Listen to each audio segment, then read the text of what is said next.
In this video, I'm going to be talking about the new fight announcements for UFC 313. On Saturday, the UFC announced the main and co-main event for UFC 313 that takes place on March 8th in Las Vegas. We finally have a main event. Alex Pereira will be defending his light heavyweight title against Magomed Ankalaev. For the co-main event, we have a 5-round war between Justin Gaethje and Dan Hooker. And I absolutely love these matchups. They're absolute bangers. Great fights, the fights that need to happen. And I'm glad these fights are happening because the UFC has kind of been feeling like filler. It feels like we're getting through the filler matchups to get to the matchups that we really want to see. For example, we don't really want to see Dricus fight Khamzat Chimaev. That's actually wrong. We don't want to see Dricus fight Sean Strickland. We don't want to see Topuria defend his title against Volkanovski again. It feels like we're getting through those fights, so we could see Topuria fight actual contenders, potentially move up to the lightweight division. It feels like, we're seeing Dricus du Plessis get through Sean Strickland again, so then Dricus can fight Khamzat Chimaev. So we're getting through these fights to get to bigger fights, and it's very annoying. And the thing about these fights that just get announced for UFC 313 is that they're matchups that we actually want to see, matchups that we haven't seen yet, right? We want to see Alex Pereira defend his title against Magomed Ankalaev. This fight probably should have taken place last fall. Unfortunately, the UFC for some reason decided to make Alex Pereira versus Khalil Rountree. At the time, a lot of the MMA fans were pissed, myself included. Thankfully, that fight turned out to be an absolute banger, an absolute war. Khalil Rountree did a lot of better than some of us were expecting, and it was a very, very entertaining fight. But if we're being honest, like Khalil Rountree had no business fighting Alex Pereira after coming off an Anthony Smith win a year prior. Like, he did not have the win streak, in my opinion, to get a title shot. While Magomed Ankalaev, even though I don't think he has like the greatest wins, he's on a good enough win streak, and the fight stylistically is very interesting. It's a fight that does a lot for Alex Pereira's legacy, which is why we really, really want to see it. Because if Alex Pereira is able to get through Magomed Ankalaev, he's basically cleaned out the light heavyweight division, and in my opinion is up there in the conversation to be one of the greatest fighters of all time. Plus, I think this also helps Alex Pereira finally leave the light heavyweight division with no questions and then move up to potentially face a John Jones, a Tom Aspinall. You know what I'm saying? So this is a fight that needs to happen. It's a must fight. And like I said, it doesn't feel like a filler fight. Like a lot of the title fights right now kind of feel like filler. Like potentially we might get Merab Dvalishvili versus Peter Yan 2 or Sean O'Malley 2 when we already know how those fights turn out. We want to see Merab maybe test himself against Pantoja, right? We want to see fresh matchups, and the UFC is giving us this with UFC 313. So Alex Pereira versus Magomed Ankalaev, the fight that we've been waiting for. There was even rumors of Alex Pereira potentially moving up to the heavyweight division to fight Alexander Volkov, which made absolutely no sense. I want to see Volkov fight Gane, get that trilogy, make that fight a 5-rounder for a main event of a fight night. I think that would be pretty entertaining. I want to see that fight run back. The rematch was very entertaining, or Volkov needs to get a big opportunity. Maybe not a title shot, but maybe a fight against Jolton Almeida. But, Volkov needs to get taken care of, right? That fight against Alex Pereira at heavyweight doesn't really make a lot of sense for either guy. So I'm glad that turned out to not be the case. That turned out to be a fake rumor, and we're actually getting the fight that we've been waiting for in the light heavyweight division. So how do I see this fight playing out? Well, look, the reason why a lot of people have been excited, I guess, to see this fight is because Magomed Ankalaev is kind of described as like this wrestler, right? This Russian wrestler, when it's not really the case. And I do feel like that narrative is starting to fade away. Like more people are starting to notice that, yeah, Magomed Ankalaev, he's not like a heavy grappler. Of course he can go to his grappling. He showed in the fight against John Blachowicz. He even showed in that fight against Anthony Smith to be good on the ground when Anthony Smith was trying to take him down. But Magomed Ankalaev, he's a good boxer. He's a good counter striker. He has power. He's more of a striker, than a kickboxer, than he is a grappler. Now, can he grapple better than most light heavyweights? I think he can. Now, do I see him grappling here? No. I don't really see him grappling here unless he's in real trouble. And I think by that point, he's going to be in a lot of trouble. Either his legs are going to get chewed up, he's going to get dropped by a left hook, and he's going to try to out grapple Alex Pereira. And I just don't think it's going to be enough. And to be totally honest with you, the opportunity to expose Alex Pereira on the ground was a couple fights ago, was 3-4 fights ago. Now that Alex Pereira has acclimated to the weight class, he's actually put on weight, he's probably been training his grappling, he's been improving his grappling, he's been improving his ground game, training with, having Glover Teixeira as his head coach. It's given him more time to prepare for a stylistic fight against Magomed Ankalaev, who, like I said, he's not Islam Makhachev, he's not Khabib Nurmagomedov, he's not Merab Dvalishvili. You know what I'm saying? He's not like this heavy pressure grappler type of fighter that is gonna finally expose Alex Pereira on the ground.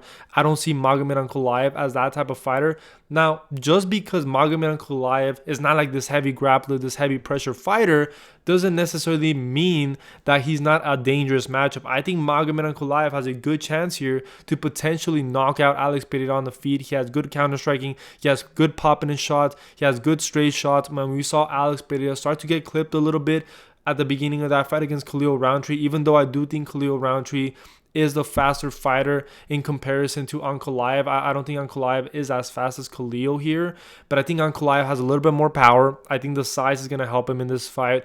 But ultimately, guys, I just don't see how you don't pick Alex Pereira to win this matchup. I mean, I've been rewatching Magomed Ankalaev's fight, his last fight against Alexander Rakic, where to me he looked a little bit hesitant. He didn't have enough output. He didn't look dangerous enough for me to be like, oh, you know what? I'm confident he beats Alex Pereira. That fight didn't give me any confidence, but that doesn't mean that he cannot pull it off. I definitely think this is maybe, we'll see. We'll see, right? Because he could end up knocking out Magomed Ankalaev in the second round, first round.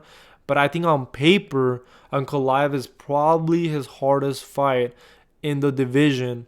And it all depends on how Ankalaev approaches this fight. Because if he goes out there to just try to kickbox and prove that his boxing is better than Alex Pereira, he could win.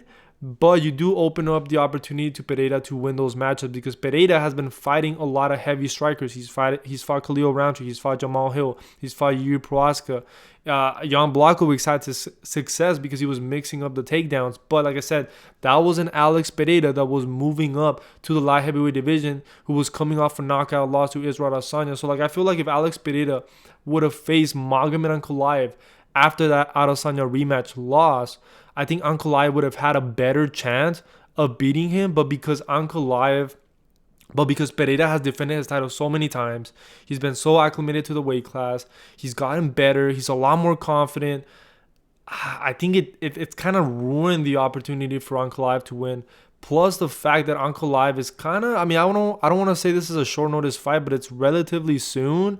Plus during Ramadan, so it definitely does feel like the UFC is doing everything in their power to give the best chance, to give Alex Pereira the best chance of beating someone like Ankalaev. And like I said, because Magomed isn't like this heavy grappler, and maybe he shows that, maybe, he goes a couple rounds with Alex Pereira, and in that third round, he actually starts to go with his grappling, and that kind of messes up Alex Pereira's rhythm, and maybe Ankalaev wins a decision. Maybe that's possible, but I don't see it happening. And obviously, this is an early prediction. Maybe I change my mind by the time we get to that to fight week. But as of right now, I have to go with Alex Pereira to win this matchup. I just think he's too good of a striker. I think the low kicks are going to give Magomed Ankalaev problems. I think the power is going to give him problems. I mean, we just saw that Yuri Prohaska, he made Jamal Hill look like a fool, and then Pereira just made Yuri look like a fool. So how powerful is Alex Pereira in comparison to the rest of these light heavyweights? I don't think Magomed Ankalaev has more power than Yuri Prohaska. Maybe he's more defensively sound. Maybe he's more technical. He definitely has a better fight IQ. He probably also, I want to say, has the better chin, because he hasn't been in a lot of wars, so he's going to be fresher going into this matchup. But the moment he feels like a left hook from Alex Pereira, I just don't see how he survives. Once he starts feeling the low kicks, if he feels like, shit, I need to start pressuring, shit, I need to go to my grappling, I think Alex Pereira is going to catch him. And I think Ankalaev is ultimately going to start to go to his grappling when he's in trouble. And I think it's going to be too late. So that's why I have to go with Alex Pereira to win this matchup. But it's an amazing main event. I cannot wait for this fight. I think if Alex Pereira wins this fight, I mean, it does so much for his legacy. So now let's talk about the co-main event. We have Justin Gaethje facing off Dan Hooker. And I'm also very happy that this fight got made, ultimately because I am tired of seeing the same old matchups in the lightweight division. You're Justin Gaethje versus Dustin Poirier 3, Justin Gaethje versus Michael Chandler 2, Justin Gaethje versus Charles Oliveira. Like, no, we need to see fresh matchups. Justin Gaethje hasn't faced Dan Hooker. Dan Hooker hasn't faced Justin Gaethje. We don't want to see Dan Hooker versus Dustin Poirier 2. We don't want to see Dan Hooker. You know what I'm saying? Like, I love that this is a fresh matchup. I'm glad that the UFC did not decide to make the Gaethje Poirier trilogy right now. I want to see fresh matchups.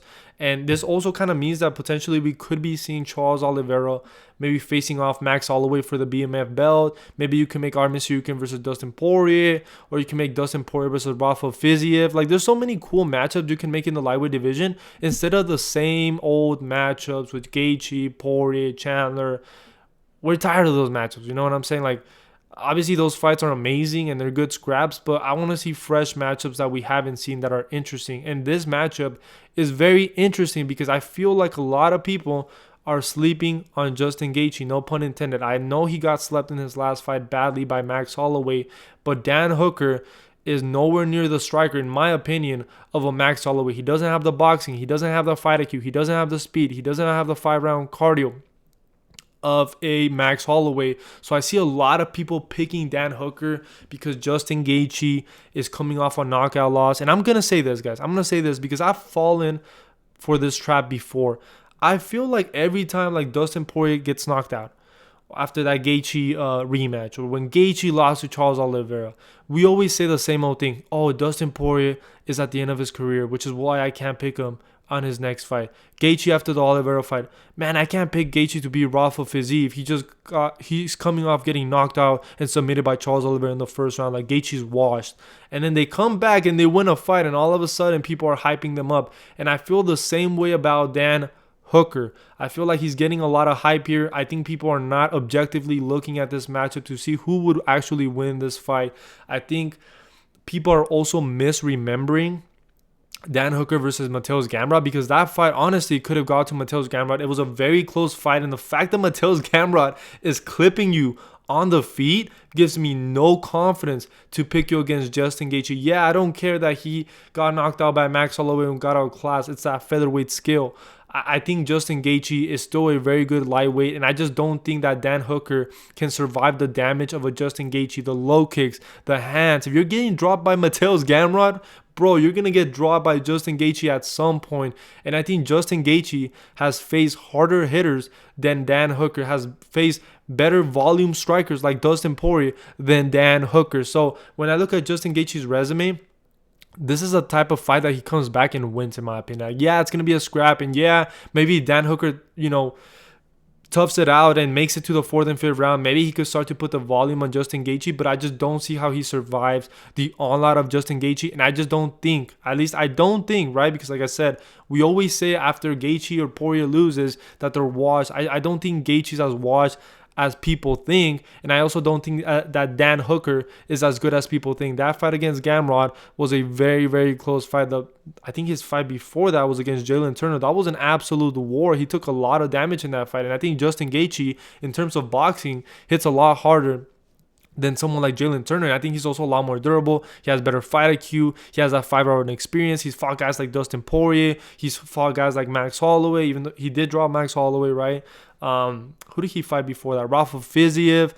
Those are guys that I would pick to beat Dan Hooker. So I think that there's a lot of bias going into this matchup. I think a lot of people are picking Dan Hooker because of the hype, because he's on this good little win streak. Who did he fight before Jalen Turner? Oh yeah, Claudio Puelles, who absolutely sucks on the feet. Like, we actually do think that's impressive. That was fucking terrible of a fight. So when I look at the competition, when I look at the stylistic matchup, yeah, Justin Gaethje can maybe get hurt at some point in this fight and get knocked out. But I think Justin Gaethje is going to be the guy that's going to be imposing the more damage. I could see him winning a decision. I could see him getting a TKO up against the fence against Dan Hooker. Maybe the low kicks start to affect Dan Hooker. And I wouldn't even be surprised if Dan Hooker maybe shoots a couple takedowns here. I just think that this is the type of matchup that Dan Hooker loses. And like I said, I think a lot of people are being very biased against Justin Gaethje just because of his fight against Max Holloway. Like I said, Max Holloway, I mean, that featherweight skill, if he moves up, Max Holloway could probably beat a lot of these lightweights. So there's nothing embarrassing against losing to someone like Max Holloway, who has good boxing, very durable, very fast on the feet. I think that's just a bad matchup for Justin Gaethje. And like I said, I don't think Dan Hooker emulates anything of Max Holloway besides just being rangy. You know what I'm saying? I think Dan Hooker is more hittable. I think he's slower. I think he's more plotty. I think he's chinnier than Max Holloway. So I think there's a lot of reasons why I'm picking Justin Gaethje to win this matchup. So guys, these fights are absolutely fantastic. I hope the UFC adds a couple more fights to UFC 313 because this is looking like a good card so far. Obviously, we still need to know what are going to be the other main card fights, right? Because Pereira, Ankalaev, main event, co-main event, Justin Gaethje, Hooker, 5 rounds. Maybe add some other Brazilian fighters, maybe add Figueiredo, Aldo. Like, there's a lot of good matchups you can add to this card, guys. So I hope you guys enjoyed the video. Let me know your thoughts on these matchups, and I'll see you guys in the next one.